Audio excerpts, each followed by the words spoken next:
everyone, and thank you for the time taking to join us today.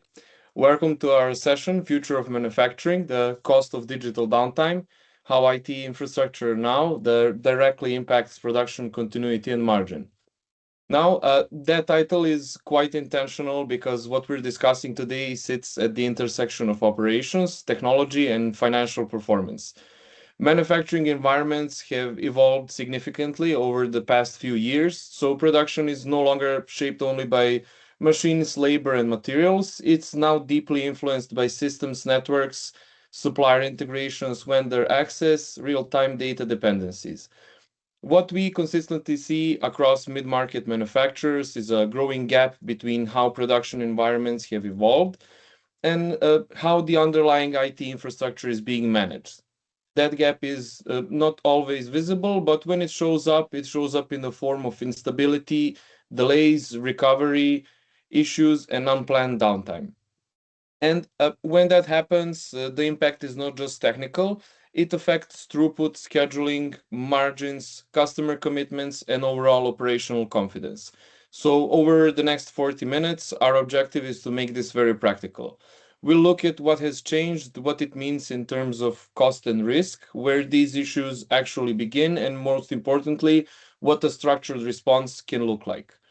By the end of this session, you should be able to look at your own environment with a clearer lens and identify where your exposure may lie, along with what your next steps could be. So, let's get started. Before we move forward, let me briefly introduce myself and my colleague joining me today. My name is Tom Stavik, and I lead sales and business development at Rethinking Consulting Services. Uh, a large part of my role involves working directly with business leaders and operational stakeholders, so particularly in the mid-market manufacturing space. What draws me to this sector is that manufacturers tend to have a very strong understanding of operational discipline, efficiency, and process control. Where we increasingly add value is helping align that operational discipline with the realities of a digitally dependent environment. Because as production becomes more reliant on systems and infrastructure, the nature of risk changes, and so does the way it needs to be managed. So, my role in today's session is to connect what we're discussing to business impact, decision making, and practical outcomes. I'm joined by someone who works on the technical front lines of this challenge every single day. So, Javid, I'll hand it over to you. Appreciate it, Tom, and hello, everyone. My name is Javed Bakhtiani, and I work as an incident response consultant at Rethinking Consulting Services.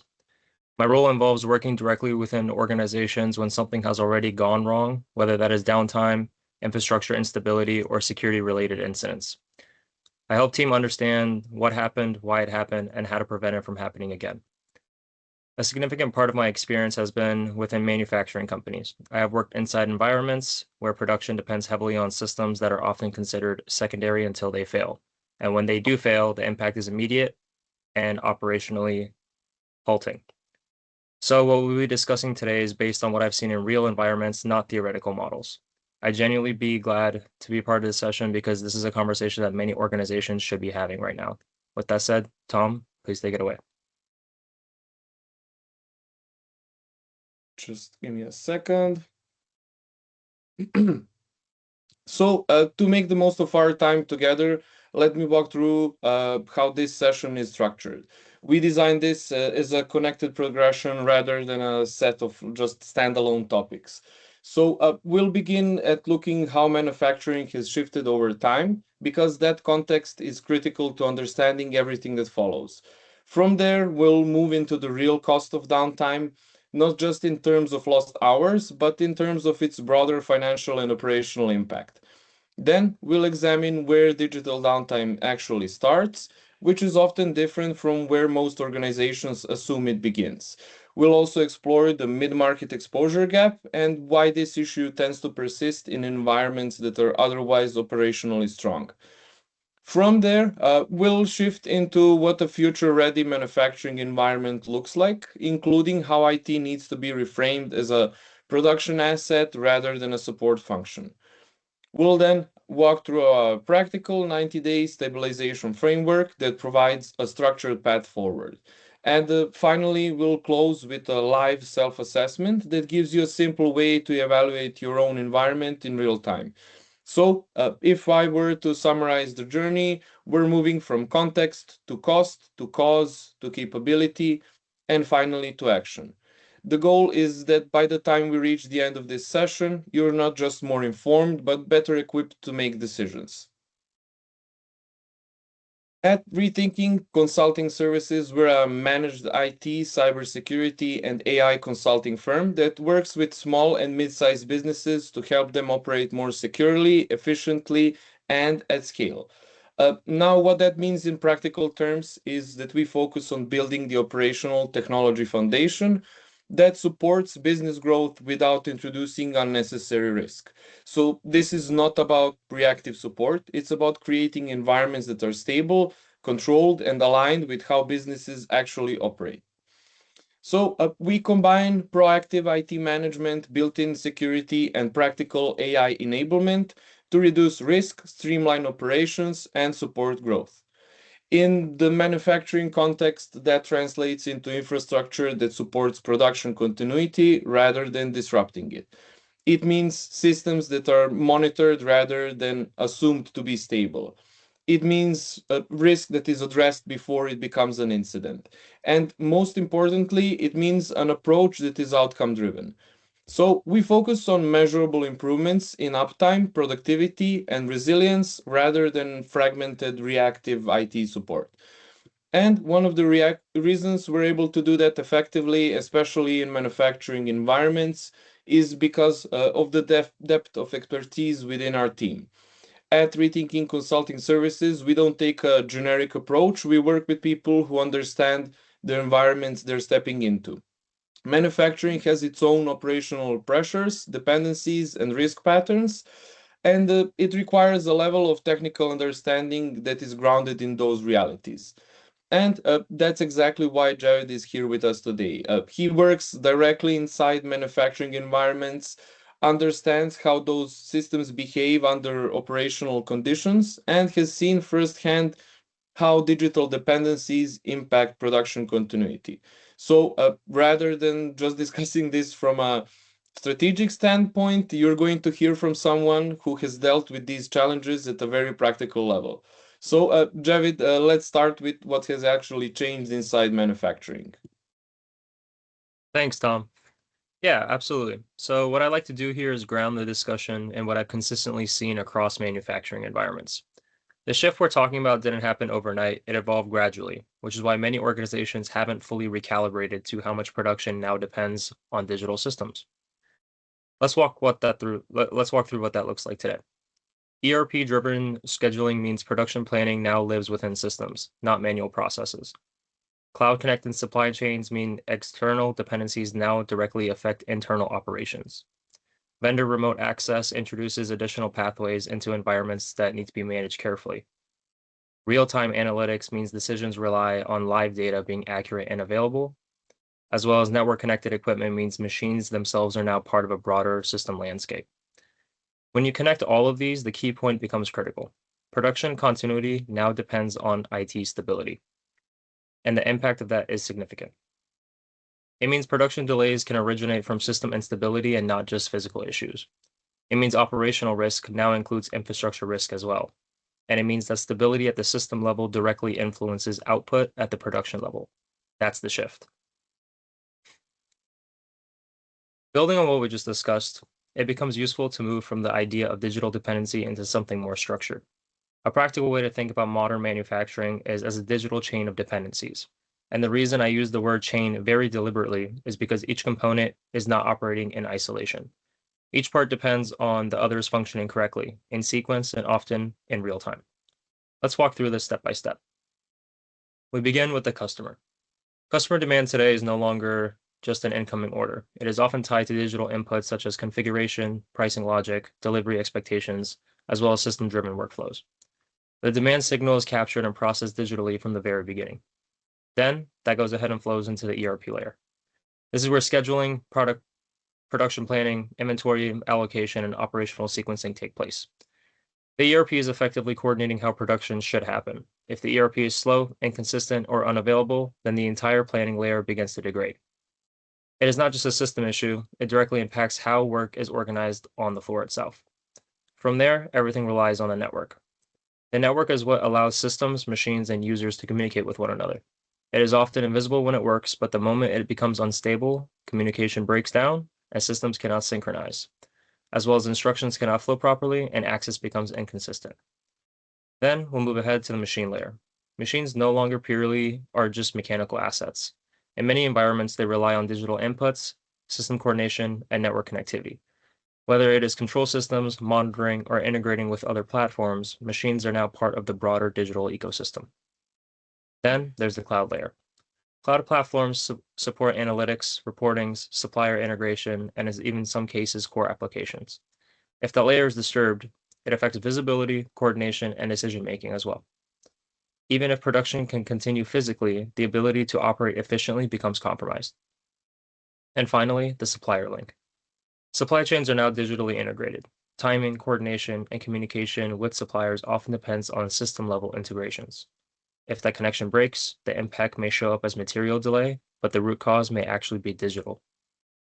Now, when you look at all of these together, the key insight becomes very clear.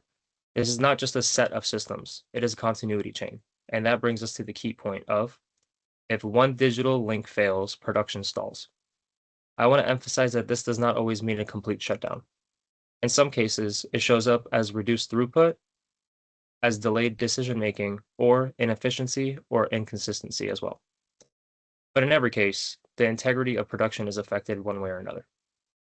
And what makes this particularly important is that many organizations have never explicitly mapped out this chain. They understand individual systems, machines, and processes, but they have never looked at how all of these elements depend on each other in a continuous workflow. And once you start seeing production through this type of lens, it becomes much easier to understand why downtime is no longer just purely mechanical. To go ahead and build on that perspective, it is important to take a closer look at how downtime itself has evolved. Because for a long time, downtime has been understood in very physical terms. Let's start with the historical side. Equipment breakdown has always been a core driver of downtime. Machines wear out, components fail, and when that happens, production stops. This is visible, tangible, and usually well understood by operation teams. Labor shortage is another familiar factor. If the right personnel are not available, whether due to absences, skill gaps, or resource constraints, production can slow down or stop altogether. And then there is material delay. If inputs are not available when needed, production sequencing is disturbed and output is affected. Now, what is important about these historical causes is that they are visible and operationally intuitive. You can see the problem, identify it quickly, and in most cases, organizations have built experience and processes to deal with it. Now let's look at what has been added in today's environments. We now have network outages. These may not be visible physically, but the impact is immediate. Systems cannot communicate, access is disrupted, and coordination breaks down. Then there is server instability. This is not always a full outage. It may be showing up as slowness, inconsistency, or partial failures. But even that is enough to disrupt systems that production depends on. Patch conflicts are another emerging factor. Updates that intend to improve systems can sometimes create incompatibilities or disruptions if they are not properly aligned within the environment itself. This is particularly risky when updates are applied without considering production timings. ERP latency is also critical. Even when the ERP is technically available, delays in processing or response time can affect planning, coordination, and execution as well. In a production environment, even small delays can have a meaningful impact in the long run. Then we have cyber incidents. These are no longer isolated to IT environments. They can directly affect population systems, access controls, and operational continuity. And finally, backup recovery failure. This is one of the most misunderstood areas. Many organizations assume that having backups is sufficient, but if recovery is slow, incomplete, or unreliable, the impact of downtime is extended significantly. Now, when we compare these two sets of causes, one distinction becomes very clear. The historical causes are visible, physical, and familiar. The newer causes are invisible, system-driven, and often less understood. They do not always announce themselves clearly. They build up quietly, and when they surface, the impact can be immediate. This is why this key point is so important. Increasingly, downtime begins in IT. Not because IT is failing, but because IT is now deeply embedded in how production operates as a whole. And once we accept that, the conversation naturally shifts. Because if downtime is starting at the digital layer, the next question becomes unavoidable. What does that actually cost? Tom, I think this is the right time to bring the business perspective. Yeah, before we go into the numbers themselves, I want to take a moment to explain why this type of calculation is so important. So, in many organizations, downtime is recognized as a problem, but it's not always quantified in a way that directly connects to business impact.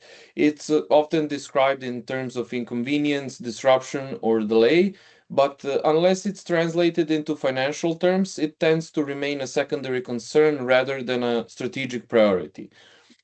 What this model does is provide a simple, structured way to understand the scale of impact. It's not about the precision down to the last dollar, it's about creating clarity that supports decision making. So let's walk through together step by step. We start with an assumption of $20 million in annual revenue. Then we look at 2,000 productive hours per year. So that gives us a baseline of $10,000 per production hour. Now, that number is not perfect, but it's directionally accurate enough to be meaningful. From there, we apply a very realistic scenario. If downtime equals 6 hours per month, then it translates into 60,000 per month. And over the course of a year, that becomes 720,000. Now, I want to pause here because for many organizations, that number alone is already higher than expected. But what's more important is what comes next. This number is exclusive of several major cost factors, and this is where the real impact begins to expand. So let's go through those. Idle labor means your workforce is still being paid while production is not running. That includes operators, supervisors, and support staff. Expedited logistics mean that once you fall behind, you often have to compensate, and that could mean rush shipments, premium freight, or maybe even accelerated supplier coordination. SLA penalties come into play when delivery commitments are not met. So these may be contractual or implicit, but they both affect revenue and relationships. Rework waste is another layer. When production restarts under pressure, the likelihood of errors increases, leading to additional cost. And finally, lost customers. This is the most difficult to quantify, but often the most significant. When reliability is impacted, customer confidence can erode, and that has long term consequences. But the point here is not just that downtime is expensive, it's that even a structured estimate is only capturing a part of the picture. And to provide additional context, large scale manufacturers have reported downtime costs of up to 260,000 per hour. Now, mid-market organizations may not operate at that scale, but the principle remains the same. Once production is digitally dependent, downtime becomes a financial event, not just an operational one. So, what we discussed so far gives us a baseline of understanding of cost. And what this next part highlights is how that cost actually behaves in real situations. Because downtime is rarely contained, it tends to expand. So let's walk through how that happens. It usually begins with production backlog. The moment the production stops, the business is no longer operating from a neutral position. It's operating from behind. So orders begin to accumulate, schedules tighten, and pressure starts to build. That leads to usually overtime pay. And in order to recover lost time, teams extend shifts, increase hours, and push capacity. This immediately increases labor costs. So then comes schedule compression. As the organization tries to catch up, timelines shrink. So there is less flexibility, less buffer, and less room for controlled execution. This naturally leads to quality errors, but when processes are rushed, the likelihood of inconsistency increases. That results in rework, waste, and potential downstream issues. And finally, customer dissatisfaction. From the customer's perspective, they experience delays, inconsistency, or sometimes even reduced reliability. This impacts trust and, in some cases, long term relationships. Now, what's important here is not just each individual factor, but how they connect. So each step amplifies the previous one, which is why the key point is so important. Downtime cost is compounding, not linear. A short disruption can evolve into a much larger operational and financial issue once these layers are considered. And that's what makes this conversation critical because if downtime is compounding in this way, then understanding where it begins becomes even more important. So, Javid, I'll take the discussion back to you so we can dive into the underlying causes in more detail. Yeah, absolutely. I'd be happy to do that, Tom. Thank you. Now that we've established both the financial impact and the cascading nature of downtime, it is important to move the conversation into something a little bit more diagnostic. Because in most environments, downtime is not random. It is not a one off event. It is typically originating from a set of underlying conditions that exist in the infrastructure long before the disruption actually occurs. What I want to do here is walk you through the patterns that consistently show up in manufacturing environments after something has already gone wrong. Let's start with aging network infrastructure. In many mid-market environments, network components such as switches, routers, and connectivity layers continue operating well past their optimal lifecycle. They don't necessarily fail immediately, which is why they are often left in place. But what they begin to introduce is instability under load, intermediate latency, and unpredictable performance behavior. These issues are subtle at first, but they create a fragile foundation that can break under pressure. Next, no segmentation between office and production systems. This is one of the most common structural gaps. Office IT environments and production systems are often connected without clear boundaries. That means if something goes wrong within the office environment, whether it's a system issue or a security incident, it can move laterally into the production systems without much resistance at all.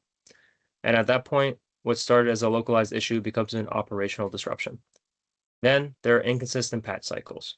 Patching is necessary, but the way it is executed matters significantly.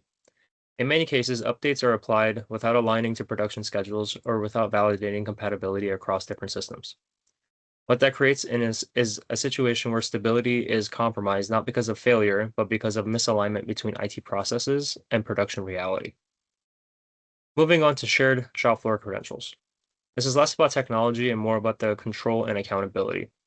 When multiple individuals are using shared access, it becomes very difficult to track who did what changes occurred, and how access should be managed over time. This introduces both operational and security exposure that often remains invisible until something goes wrong. Now let's talk about untested backup systems, which is one of the most critical points here.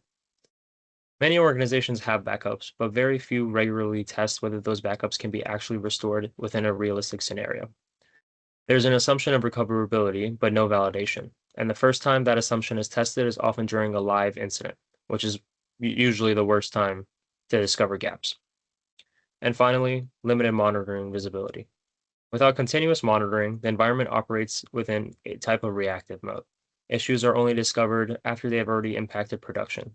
There are no early signs, no predictive indicators, and no structured awareness of system health. When you look at all these factors together, the key point becomes very important. This is not enterprise weakness, it is structural underinvestment. This is not about whether the teams are capable or not. It is about how the environment has been built over time, often reactively and without a structured model for resilience.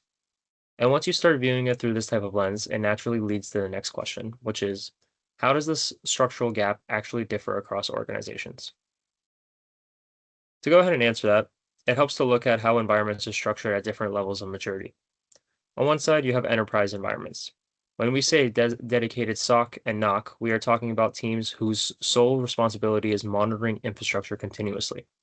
Their job is not to wait for issues, but to detect and respond to signals before they have the chance to go ahead and escalate. 24/7 monitoring in that context means both automated systems and human oversight working together. There is a constant visibility into system behavior, performance, and anomalies. Redundant failover means that systems are designed with backup pathways. If something fails, another system takes over, often without any noticeable disruptions. And structured disaster recovery testing means recovery processes are not assumed. They are tested, documented, and validated regularly. So there is certainty about what will happen within a real scenario. Now, contrast that with what is commonly seen in mid-market environments. Reactive IT means system responds after the issue has already impacted operations. Limited monitoring means that problems are often first noticed on the production floor rather than through system alerts. No documented recovery testing creates a situation where there is confidence in backups but no proven recovery capabilities. and vendor access unmanaged introduces additional exposure as well. Third parties may have access, but without structured governance, auditing, or clear controls. Now, the important distinction here is not scale, it is structure. And that's why this key point matters. This is the operational risk gap. This gap exists not because the organization lacks capability, but because infrastructure has not been managed within the same level of discipline as production. The important part here is the gap is clearly definable, and anything that can be defined can be addressed, which is what brings us to the structured approach and what it actually looks like. What we've done here is translate everything we've discussed into 5 foundational pillars that support production continuity. These are not theoretical, these are practical elements that consistently show up within stable environments. First, stable and segmented network architecture. This is about creating clear boundaries between different parts of the environment, particularly between office and production systems. It ensures that issues do not spread across systems and that access is controlled more effectively. Second, production-aware patch management. Updates are aligned with production schedules, tested in advance, and employed in a way that minimizes or eliminates disruption. This turns patching into a controlled process rather than a risk factor. And third, endpoint standardization. Every device is known, controlled, and consistently configured. This reduces variability and eliminates unknown or unmanaged entry points within the environment. Fourth, continuous infrastructure monitoring. This provides real-time visibility. Issues can be detected early, often before they actually impact operations, allowing for a proactive intervention. And fifth, tested backups and disaster recovery. Backups are not just present, they are validated regularly, ensuring that recovery is both possible and predictable. And the key point here is critical. Not just advanced, being disciplined is imperative. This is not just about adding complexity, it is about applying consistent, structured practices that support stability. And once these are in place, the way IT is perceived within the organization begins to shift. At this point in the discussion, it becomes important to step back and address something that is less about infrastructure and more about perspective. Because what we are really seeing across manufacturing environments is not just a technical gap, it is a mindset gap. Historically, IT has been positioned as a support function, something that exists alongside the business rather than something that is embedded within the operational core of said business. In that model, success is typically measured through metrics like ticket resolution time, such as questions: how quickly was the ticket or issue identified? How fast was it resolved? And was that system restored? And while those metrics are useful in general business environments, they are not sufficient in manufacturing context where continuity of production is the priority. Because by the time a ticket actually exists, the disruption has already occurred. What we are moving towards is fundamentally a different model. On one side, IT is a support function. On the other side, IT becomes an operational infrastructure. That means IT is no longer something that reacts to production issues. It becomes of what ensures production continues without operations in the first place. Similarly, the metric shifts from ticket resolution time to production continuity protection. This is a much higher standard. It is not asking how quickly something was fixed. It's asking whether the issue occurred at all, and whether the environment was stable enough to prevent the disruption from happening. And this shifts has practical implications as well. It changes how IT is funded, measured, and integrated within decision making. And most importantly, it changes how leadership views risk. Because once IT is seen as a part of production infrastructure, instability in IT is no longer a technical inconvenience, it is a direct operational risk. And what I often tell manufacturing leaders is this: if a machine is critical to your production, you maintain it, monitor it, and plan for failure scenarios. The same level of thinking now needs to be applied to your infrastructure as a whole. Because in a digitally dependent environment, infrastructure is no longer supporting production, it is enabling it. And once that perspective is clear, the expectations from IT providers, internal teams, and systems themselves naturally begin to evolve.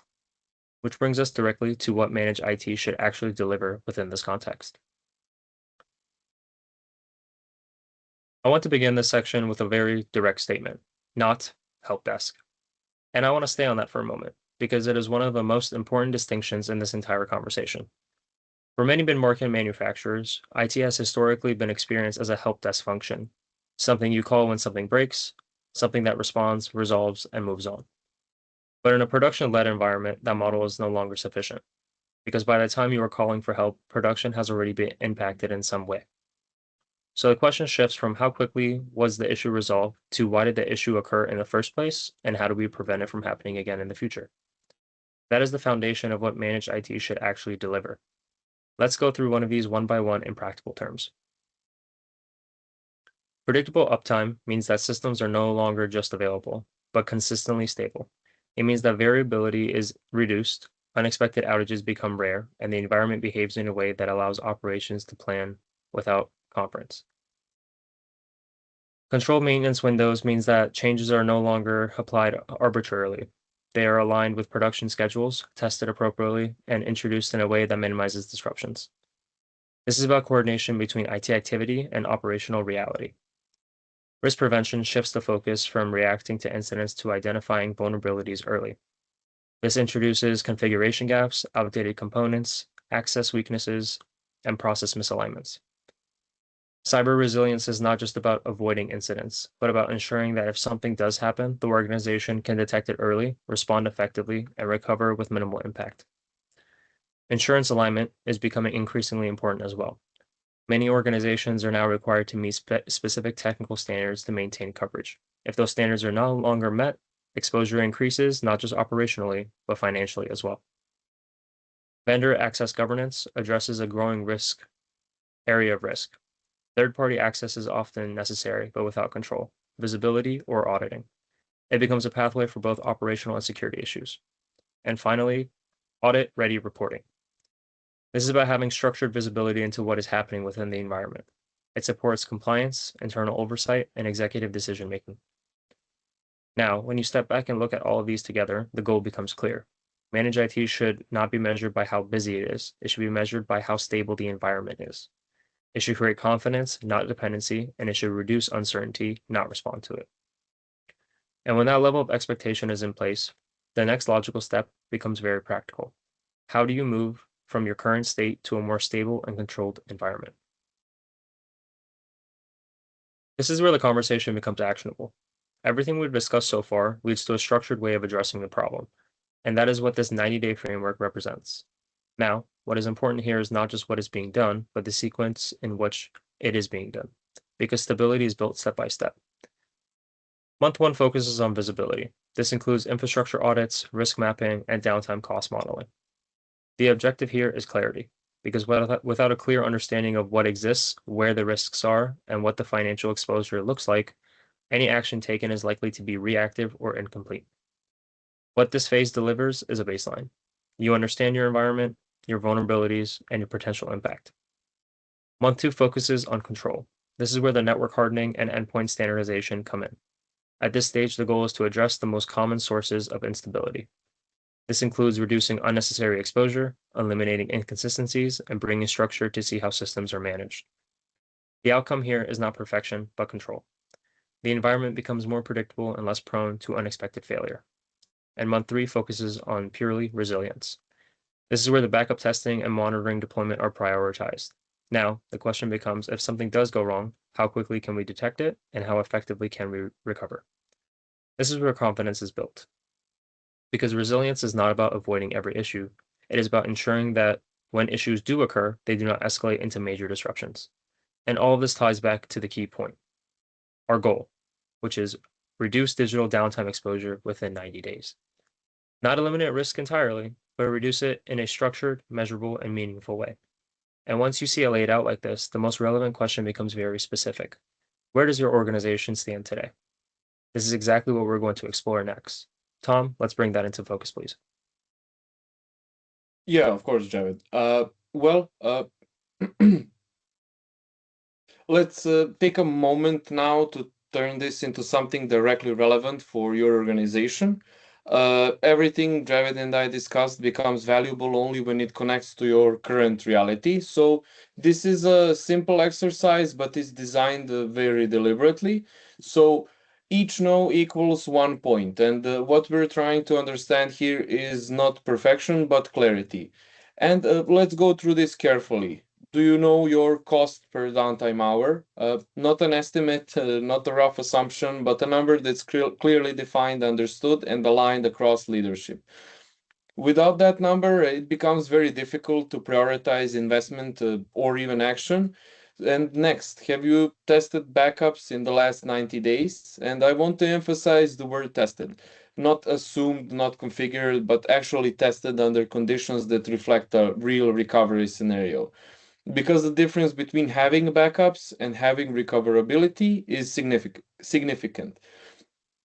Third, is vendor access controlled and audited? Do you have the visibility into who is accessing your systems, when they're accessing them, and what they're doing? Because as environments become more connected, the third party access becomes one of the most overlooked sources of risk.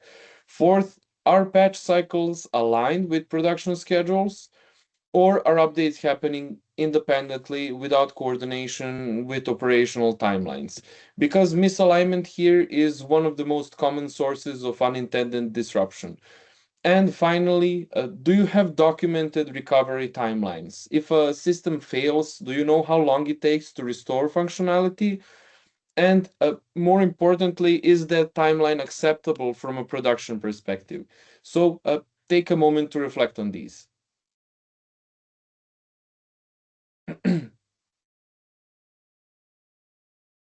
If you are comfortable, share your score in the chat.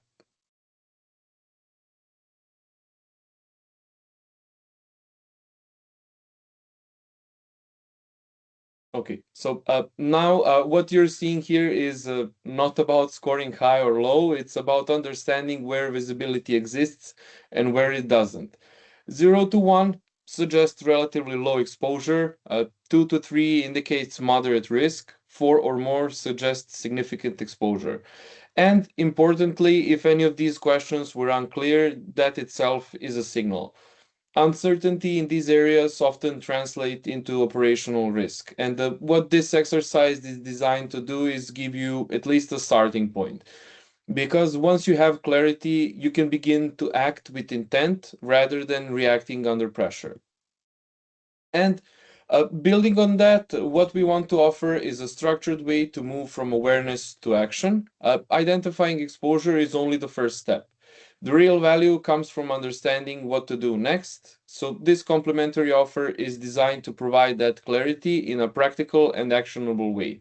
And let me walk you through what's included. First, a 15-point infrastructure risk evaluation, and this is not a surface level review, it's a structured assessment of the most critical areas that influence stability, security, and operational continuity. Second, a tailored downtime cost estimate. This is built specifically around your business, your revenue, your production model, and your operating structure. The goal here is to move from generic assumptions to a number that leadership can actually use in decision making. And third, a clear view of the key gaps impacting production continuity. This helps identify where attention is needed immediately rather than spreading effort across less critical areas. And finally, a prioritized 90-day action plan. This gives you a sequence, what to address first, what comes next, and how to approach it in a structured way. Now, I want to emphasize one component very clearly: the 30-minute executive briefing with no obligation. This is not positioned as a sales conversation, it's a working session. We review your environment, discuss findings, and provide direction that you can use regardless of what you decide to do next. This is the intent: to give you something tangible, something useful, and something actionable. The 3 business day window is simply there to encourage timely action.